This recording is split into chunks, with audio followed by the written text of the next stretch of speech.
I recently came upon the book F the Fairytale, Rewrite the Dating Myths and Live Your Own Love Story by Damona Hoffman. Dating and love story had me thinking about romance novels and how to apply Hoffman's words to fiction writing. In this video, we are going to discuss ways to make your writing real, relatable, and believable to your readers, and that's by using the 4 pillars of love mentioned in this book.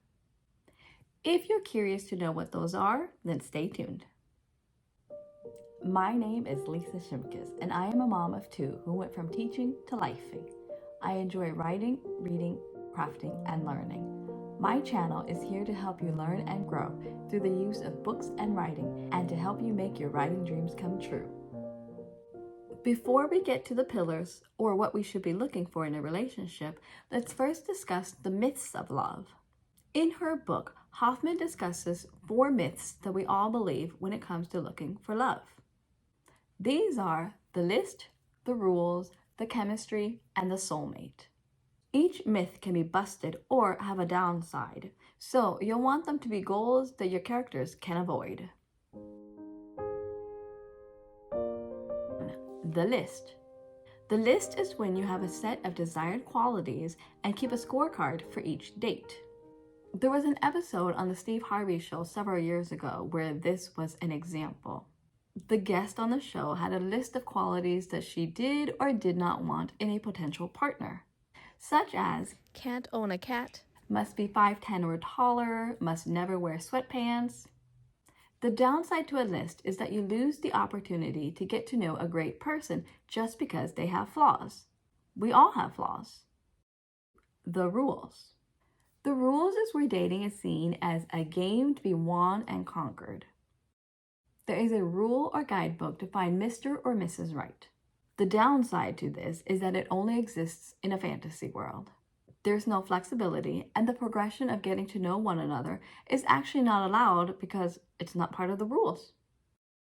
The chemistry. The chemistry is the belief that you must feel an immediate spark with the other person in order for them to be your one. Personally, I dated a boy with this mindset. He admitted that he was waiting to feel the spark with someone one day. Not me, obviously. But he kept dating me or else be bored, and I kept seeing him to try to prove to him that there was no such thing as a spark.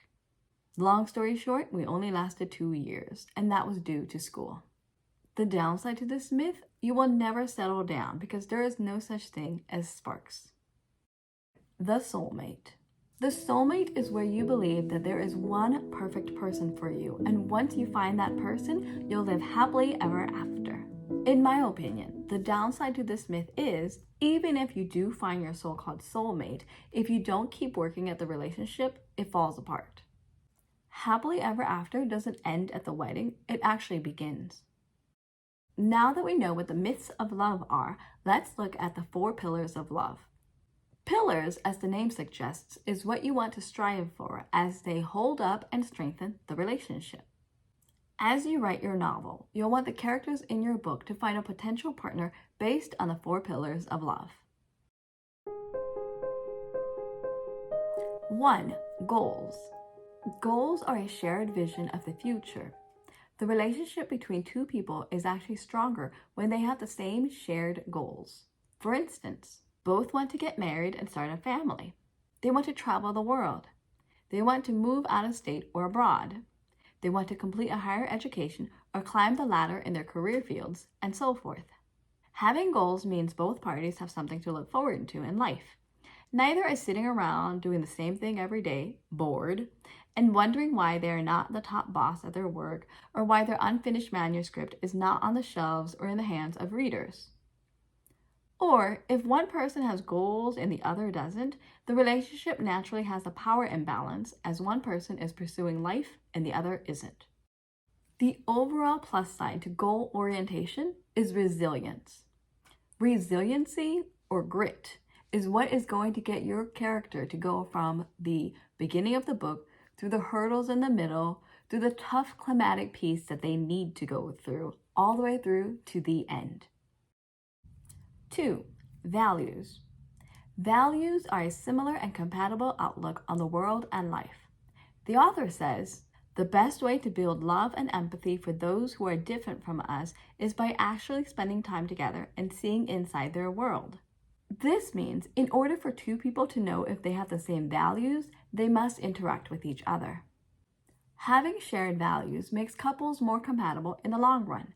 For example, both parties value respect and honesty. They value a monogamous relationship and open communication. They value putting family above all others, and so on. Giving the characters in your novel shared values allows them to start forming a bond. They also know instinctively that the other person is meant for them romantically. 3. Communication. Communication is the ability to share and exchange information clearly and resolve conflicts. This means taking turns to talk, actively listening to the other person, texting or writing to one another respectfully, being able to read and understand each other's body language, and so on. This also means that when times are tough, both parties can come together to resolve issues, apologize, and take accountability for their own actions and repair the relationship. Personally, communication is one of the hardest things to do in a relationship. Some of us may not have had good communication modeled to us. Therefore, we may expect our partners to read our minds. We may not exchange crucial information with them because we think somebody else will tell them. We may even forget to exchange the information. And when times are tough, we may storm out of the room and wait for time to heal the relationship, and nothing gets resolved. Giving your characters the ability to communicate gives your readers hope and reassurance. Your readers get to experience a relationship that falters but steers itself right back in the right direction. They learn that any good relationship can weather the storms. 4. Trust. Trust is the feeling of safety and mutual respect. This means one person can rely on the other. They also know that their partner will not take advantage of them or mistreat them in any way, shape, or form. Trust is also tough in a relationship. As much as we say trust is gained, some of us trust right away, myself included, and that's because we've committed ourselves to this relationship. We think a relationship should have trust, so let me trust the other person. However, depending on the words and actions of the other person, trust either remains or it dissipates. A lack of trust creates problems in the relationship, whereas trust creates a stronger bond. We trust through matching words and actions, consistency, active listening, the willingness to work on the relationship, taking accountability for our own faults and actions, etc. When it comes to the characters in your novel, you want them to gradually build trust with one another. And no, they may not trust right away due to their own flaws and backstory, but you want them to eventually get to that point where they can trust the other person. Because again, trust keeps a relationship strong and intact. In conclusion, I recently read Damona Hoffman's book, F the Fairytale. Hoffman's writing had me thinking about love and romance and how we can apply her words to writing fiction, specifically when we are writing a romance novel or two. To make your writing real, relatable, and believable, use the 4 pillars of love from this book. The pillars are goals, values, communication, and trust. Including these pillars into your writing will make your characters have a stronger bond, which is what your readers look forward to when they pick up your book. Thank you so much for watching this video. That's all I have for today. If you're looking for more tips and tricks on writing romance novels, I highly suggest that you watch this video here. And as always, have fun writing, and I'll see you in the next video. Bye!